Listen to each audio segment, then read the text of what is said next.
Excelentíssimo senhor presidente, Edson Fachin, eminente ministro relator, Luiz Fux, excelentíssima senhora ministra Carmen Lúcia, em nome de quem cumprimento todos os eminentes ministros da Corte, excelentíssimo senhor Procurador-Geral da República, doutor Paulo Cone Branco, o Instituto Brasileiro de Direito Administrativo, excelências, de qual, inclusive, a doutora Carmen Lúcia, a ministra, participou de tantos eventos, gostaria de congregar uma série de administrativistas brasileiros e gostaria de contribuir para o debate da DPF 578 em alguns aspectos.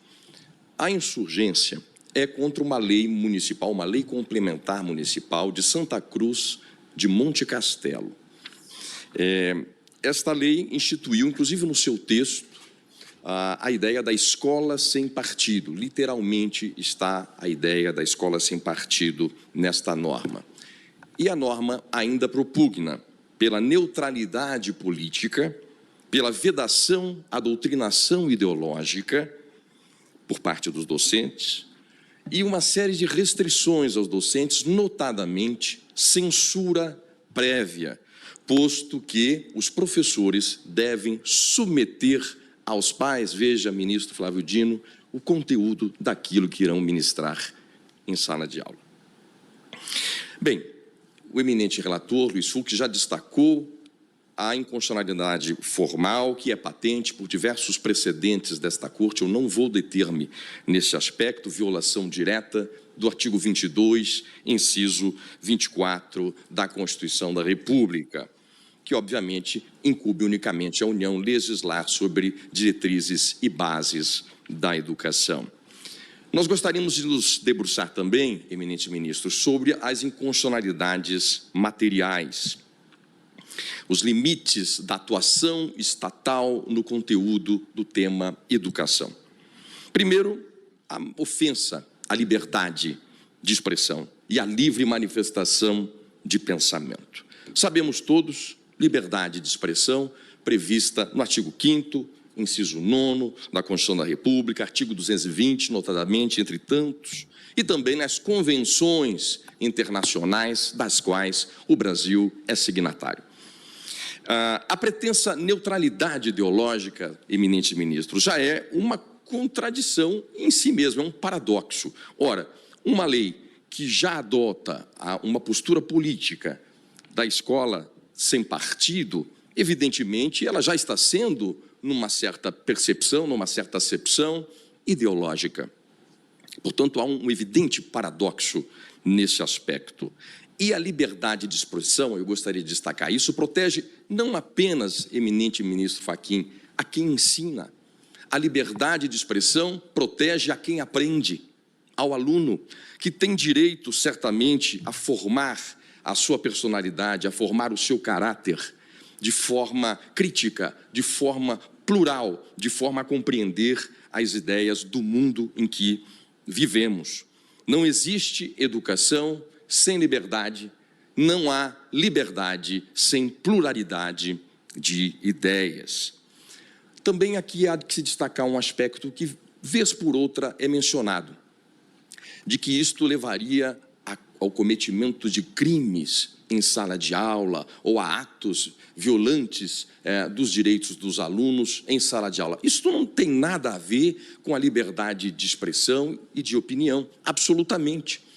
Na verdade, se nós formos analisar, crimes praticados em sala de aula, quer por docentes, quer por servidores, são punidos nos limites da lei.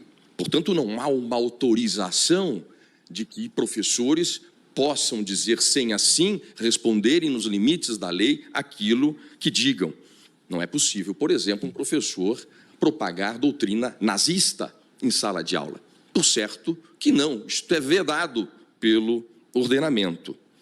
Eu costumo dizer, excelências, que a formação mais universal que nós temos não está nas faculdades.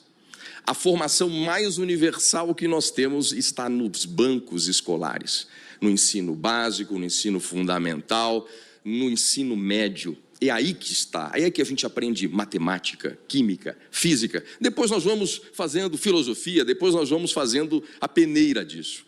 mas aquela formação no sentido clássico, medieval mesmo, de uma formação universal. Esta é na escola, essa é nos bancos escolares. E é claro que, no limite daquilo que se pode aprender, os alunos têm direito à percepção de visões de mundo as mais diversas, desde o que é os fundamentos do marxismo, desde, por exemplo, a visão de Friedrich Hayek sobre o caminho da servidão, desde a crítica, por exemplo, de Karl Popper na sua Sociedade Aberta e seus inimigos. Isso forma a pluralidade, isso dá instrumento para que os alunos possam assim se manifestar. Mas, e uma coisa eu gostaria de destacar, filhos não são meras extensões dos seus pais. É certo que a família é fundamental, é a base da nossa sociedade num certo sentido, mas filhos não são mero espelhamento, filhos não são mera extensão, mera longa-manos dos seus progenitores. Esta norma incorre ainda numa grave censura prévia, está lá no artigo 2º, parágrafo 3º desta Lei Complementar Municipal 09 de Santa Cruz de Monte Castelo. É que ela determina que o conteúdo das disciplinas seja previamente mostrado a responsáveis e pais, para ver os vieses, para se ver a linha que se vai seguir o docente. Ora, isto é uma ofensa.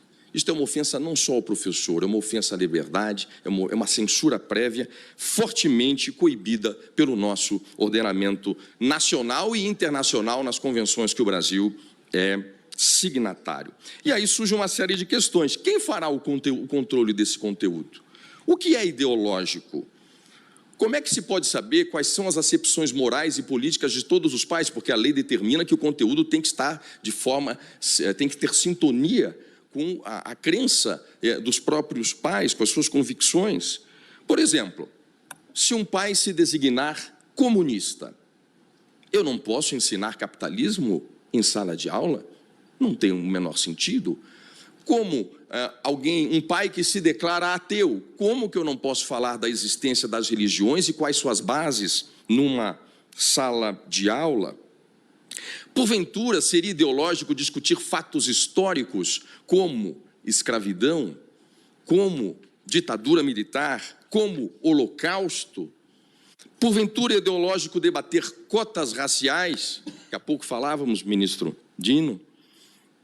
Isto é, ferir a neutralidade, falar da orientação sexual dos indivíduos, isto é, porventura, conteúdo ideológico ou isto é do mundo da vida e isto deve ser tratado de uma forma ampla?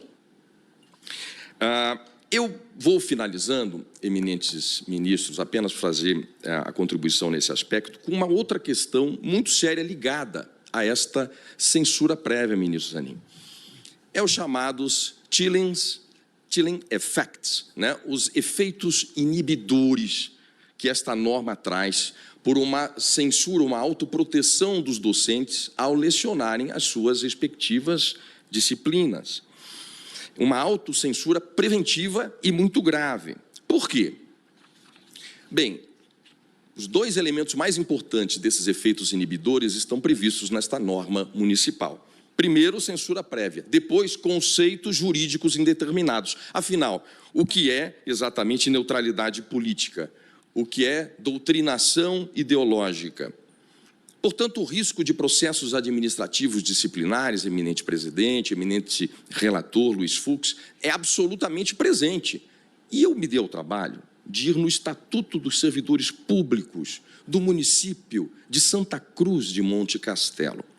E pasmem, excelências, não está nesta norma, é bem verdade, mas lá no Estatuto, eminentes ministros, está dito o seguinte, artigo 144, ministro Alexandre de Moraes, que são faltas administrativas, puníveis com pena de demissão, aquelas transgressões do artigo 128 desta norma municipal, incisos 10 a 17.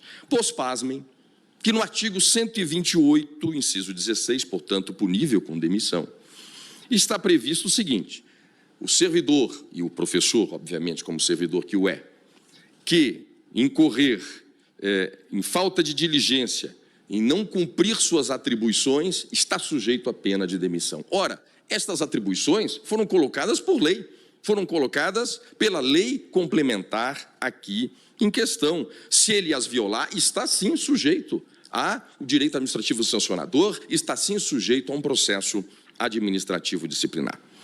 Por essas razões, eminente relator, eminentes ministros, e agradecendo a atenção de vossas excelências, o Instituto Brasileiro de Direito Administrativo pugna pela procedência da DPF 578 e dizer que a Lei Complementar 09 de Santa Cruz de Monte Castelo descumpriu preceitos fundamentais e convenções internacionais das quais o Brasil é signatário. Muito obrigado, excelência.